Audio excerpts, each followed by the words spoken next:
Današnje novice pa končujemo s športom. Novomeški odbojkarji so se v soboto v domači dvorani Marof pomerili z ekipo Fužinarja iz Raven na Koroškem.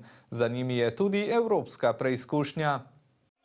Po izgubljenem prvem nizu so se zbrali in na koncu proti Korošcem slavili zmago s 3:1. Oglejmo si zaključno točko tekme.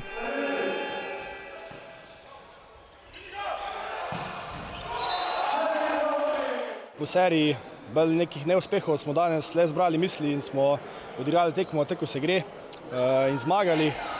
Kljub temu smo imeli še padec v igri v prvem setu, ampak to je nekako normalno za letošnjo sezono, ampak izvlekli smo zmago, to je važno. Po prvih 6 krogih prve državne odbojkarske lige s 4 porazi in 2 zmagama Krka zaseda 5. mesto. Liga je teška, izjednačena, kažem i ovo što smo izgubili, nismo izgubili osim razen na CH.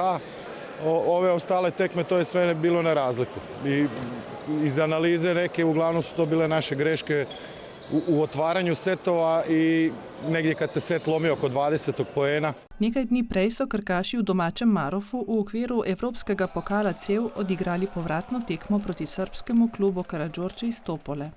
Gostje iz Srbije so slavili gladko zmago s 3:0 in tako končali evropsko pot Novomeščanov. Taktike se v bistvu nismo držali, tako kot smo se zmenili v garderobi. Bilo je prisotno veliko živčnosti, veliko neke nervoze in sicer ne vem zakaj.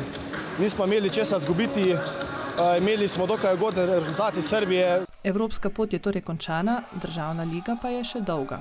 Zdaj se končuje prvi krog, igramo pa 3 kroge, se pravi nas čaka še 15 tekem do play-offa in računam, da se bo do takrat forma počasi stopnjevala in da bomo tudi naredili kakšno presenečenje in se uvrstili nekje tam, kamor sodimo, se pravi 4., 5. mesto, mogoče pa kaj več. Novomeške odbojkarje v soboto čaka gostovanje pri ekipi Merkur Triglav iz Kranja.